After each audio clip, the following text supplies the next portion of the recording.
Olá, galerinha da hematologia, da turma 14 do programa Hemograma Top.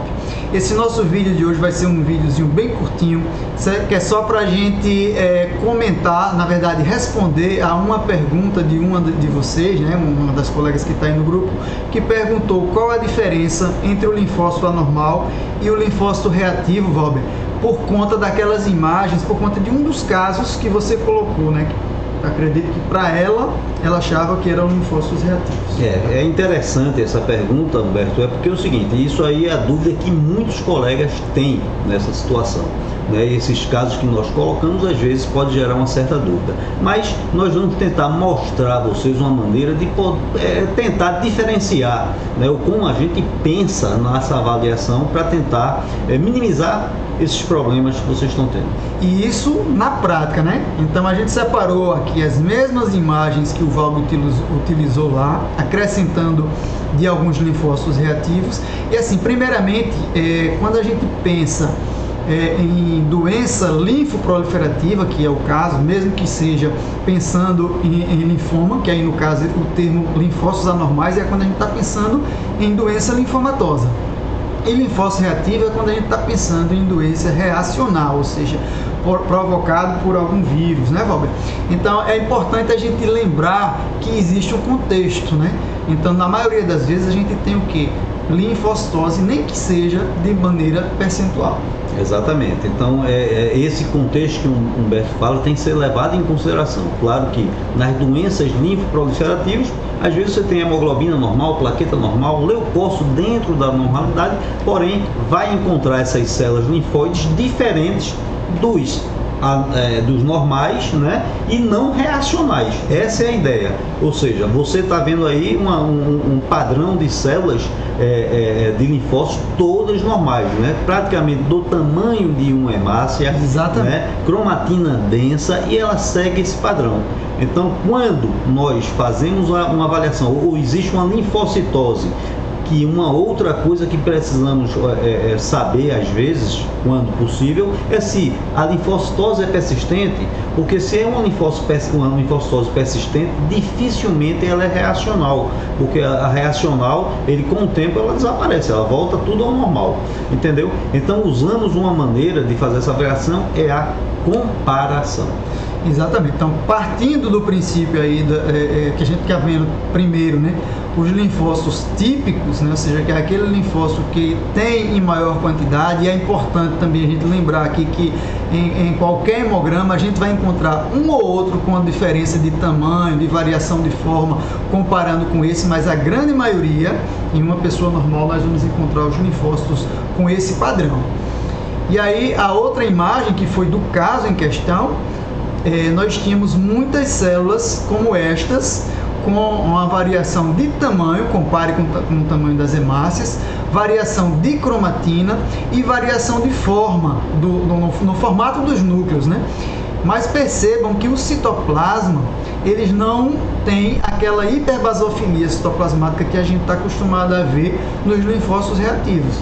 Então, essa comparação que a gente vai até mostrar adiante é a cromatina. Quando você começa a perceber uma diferença de cromatina comparando com o linfócito normal, essa célula não deixa de ser uma célula madura, mas com a cromatina menos densa, entendeu?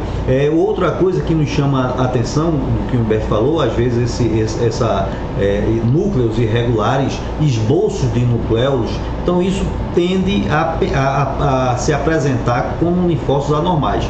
E outra coisa é que vai ter um padrão, ou seja, todas essas células anormais, ela vai constituir um número X, mas tem o mesmo padrão morfológico.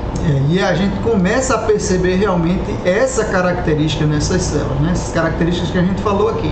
A gente começa a observar muito aumento de tamanho comparando com o linfócito típico, às vezes até aumento da quantidade de citoplasma, que a gente não está vendo isso tanto, mas percebam que a grande maioria tem irregularidades no formato do núcleo. O que é que são as irregularidades? É quando o núcleo ele não é completamente redondinho, né? Então a gente tem algumas entradazinhas, isso é que a gente chama de irregularidade. A cromatina menos condensada, e no caso aqui por que a gente não pensaria em linfócito reativo? Justamente porque não tem um padrão de hiperbasofilia citoplasmática, que é o que a gente está acostumado a ver nos linfócitos reativos, os reativos de fato, né? Então, vou passar aqui só para a gente fazer mais uma comparação aqui numa imagem mais aumentada. Ó. Os dois do lado esquerdo seriam linfócitos diferentes dos dois do lado direito, que a gente percebe que são linfócitos mais típicos, né? Compara com o tamanho das hemácias. E o padrão de cromatina, a gente vê, é perceptível essa diferença. Então, a gente tem aqui. E quando comparando com linfócitos reativos, vejam só, aqui nós não teríamos dúvidas que estamos diante de um linfócito reativo. Às vezes não precisa nem estar com essa morfologia, né, Valber? Mas aí a gente percebe que tem a hiperbasofilia citoplasmática bem característica. E eu costumo orientar, né, que nos casos reacionais não seguem um padrão. Observe aí, nesse caso, né, todas estão muito grandes, mas nesse mesmo caso aí tinha uma variação de tamanho, de hiperbasofilia citoplasmática, pleomorfismo nuclear, quer dizer, ela não segue um padrão como essas células que nós mostramos anteriormente, como são células anormais. Então, nesse caso, é reativo, e nas outras, como segue um padrão, células linfóides anormais. Exatamente. E o que o Valber sempre gosta de lembrar, essa história do padrão, é porque como elas são células clonais, elas têm uma semelhança morfológica que é perceptível quando a gente observa. Em caso de neoplasia, nesse caso é reacional. Acabou o agente, né, cessando aí, essas células todas voltam aos normais. Exatamente. Nós temos apenas mais uma imagem, que também a gente está diante aqui de células linfóides reativas, né? Aqui com a presença dos grânulos a mais do que a gente viu na anterior, né? Então aqui a gente tem, além do tamanho maior, citoplasma maior, a presença da hiperbasofilia também, aqui nós temos grânulos, para que é um outro achado morfológico que a gente está observando nessas imagens. Podendo aparecer também células reativas tipo plasmocitoide, que é um conjunto, né, dessas células reacionais.